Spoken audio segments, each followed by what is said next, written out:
Number one, take them to court yourself. And you have the court, Exhibit 1, we went to the Attorney General's office, and they said it's a violation of the law. That's number one.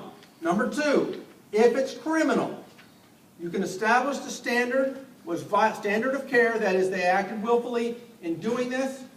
You can take it to the district attorney or solicitor and say this is a violation, it's a criminal act, and see if they're interested in prosecuting that. I can tell you they're usually not. Number three is political. You can say, A, we're going to oppose you for re-election because you violate the law. We're going to make it a campaign issue. And in extreme cases, if you can establish it, violations of these laws, if they can be established, are a basis for recall petitions. However, again, that's very difficult. A lot of signatures required. But you do have remedies. The main remedy that the law requires or relies on is you taking it to court. That's the bottom line. Okay, was there another question? Yes, hi, Mr. Ritter, how are you Yes. today? I just need clarification. This gentleman stated that if there's a violation, the violation is then reported to your office, right? Yes. Okay, and you pretty much are representing the state or Yes, a government agency. I guess my question is, and then I piggyback on this lady back here who made a statement as well, Right. which did add some clarification to the political gyration that goes on and lack of execution thereof. Mm-hmm. But what I'm not understanding very clearly is if, let's say I came to you and I said, you know, I believe that there's a violation taking place. Yes. What support do you give the person that came to you? Because what I'm hearing is the support is being focused on providing information back to the government agency, but the person that came to you that's asking for help, do they actually get some advice from you and support? Absolutely. Okay, thank you. But let's clarify that, because I want to, that's a good question, and I don't want anybody to be uncertain about this. Okay, number one, we're not there as the representative of local governments. We'll tell them what the law is. We cannot appear on citizens' behalf, which is why we call it a mediation program. We appear in the middle and try to resolve the dispute. We're certainly going to tell citizens what we think the law is. In fact, almost all of our questions come from citizens, not governments, and most of the time we're talking to citizens about what we think the law is. And when we contact a local government about the law, they think that we're acting on behalf of the citizen. And in fact, we will act on behalf of the citizen if we think that they're being violent. We just can't go to court on the citizen's behalf. Totally understand. Okay? And frankly, what you need to understand about this, representing the state or citizens, so important to understand, this is a voluntary program. It's not called for by statute. There's no mandatory obligation to do this. We're actually acting as volunteers. We really want to help. And our action as volunteers means that we can't provide everything that people want. You want us to go against the state? We'll give the state clients the same advice and information that we would local governments. But we cannot go against them. Well, what's our choice? Not have a program at all? We are going to do what we can. Try to get, this is an informal process to really, avoid the bureaucracy, avoid the courts. Let's try to get good answers, get things resolved. Georgia Citizens Cause for Accountability thanks you. Thank you. Okay, well, I'm going to move forward fairly fast now because we are running out of time. Okay, here's the bottom line. You go to a meeting, you are entitled as a citizen, and you are required, if you're an official, to provide notice of the meeting a week in advance if it's a regular meeting. A regular meeting is one that you say, like, our city meets every second Tuesday in the month. That's a regular meeting. They can have special meetings as well. Special meetings have their own notice requirements. They can even have meetings if they have to have a meeting and meet the requirements for less than 24 hours, but they're going to have to meet those requirements, provide the notice on the door, provide it to the legal organ. They are not required to take a list of citizens who'd like special notice and mail it to certain people, by the way. Agenda. The agenda rule amazingly says agendas are not required more than 2 weeks in advance. That's not really very helpful because it doesn't say what the minimum time is that they're required to be posted. So here's what we do. We say, consistent with the case law, that You have to provide the agenda within a reasonable period so the citizens can know whether to attend the meeting. Usually that's at least 48 hours. That's a rule of thumb. By the way, frequently, issues come up at meetings that are not expected by the official who prepared the agenda. Can those be considered at the meeting? Here's the answer to that. If they were A, unexpected, B, there is a reason they need to address it at this meeting rather than putting it off to the next meeting they can agendize, then they can address it. So 1, unexpected. 2, it's necessary to address. If they meet the 2-part test, then they can address it even though it's not on the agenda. Otherwise, we expect it to be something they put off to the next meeting when they can properly agendize that issue. Minutes.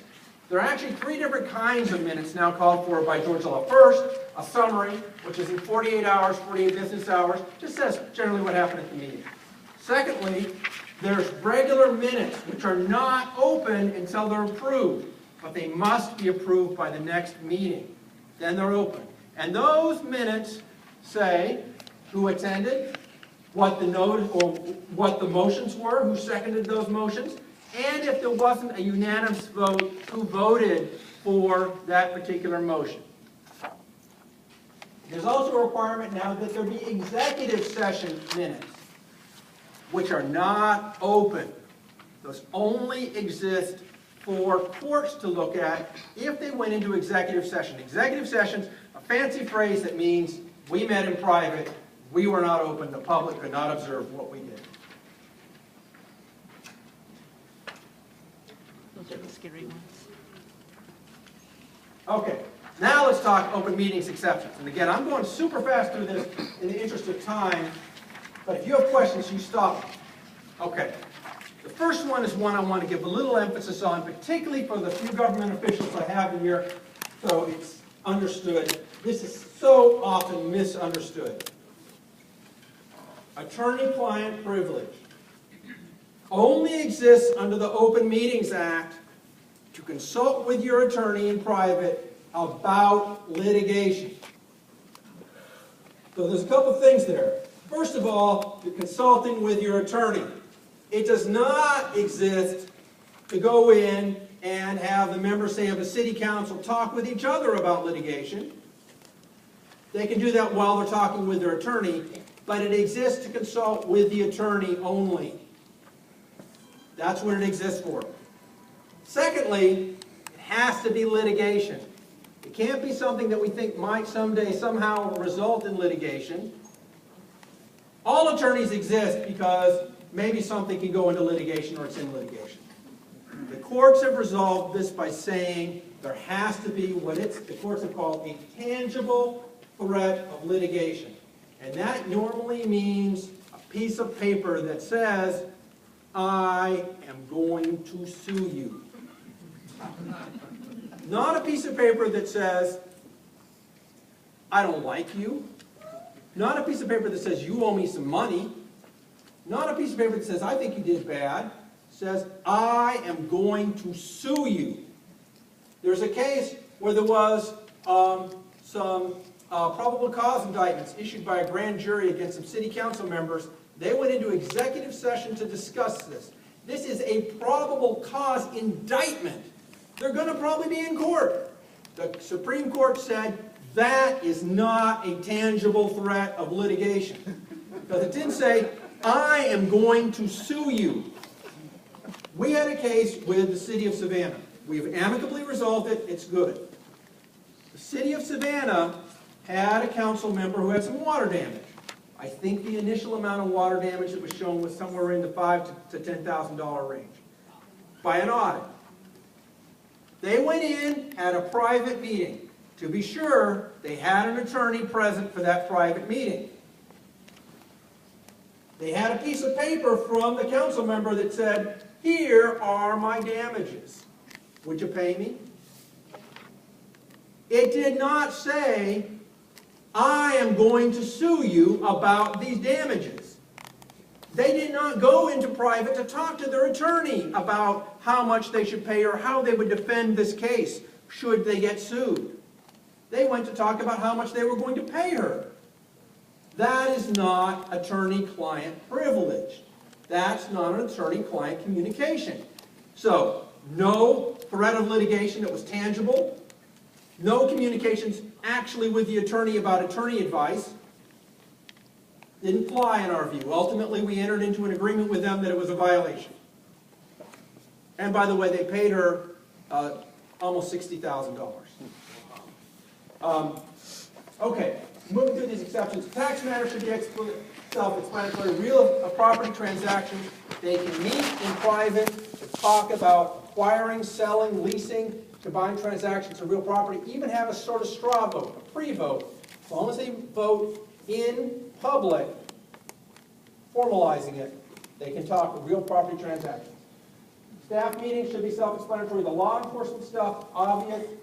Mediations, that's only in litigation where you've got actual litigation. Email. And we include in email text messaging. This is a new exception that was created by the General Assembly. While the emails and text messages are open records so you can look at them, you're allowed to email and text your fellow members on your board, council, commission, and so forth without having a meeting. So, go back to the travel question. Yes, you can drive in your car together. No, you cannot discuss business in the car while you're driving. But you can text each other. And that's okay. Sir, we've got a question. Text and drive.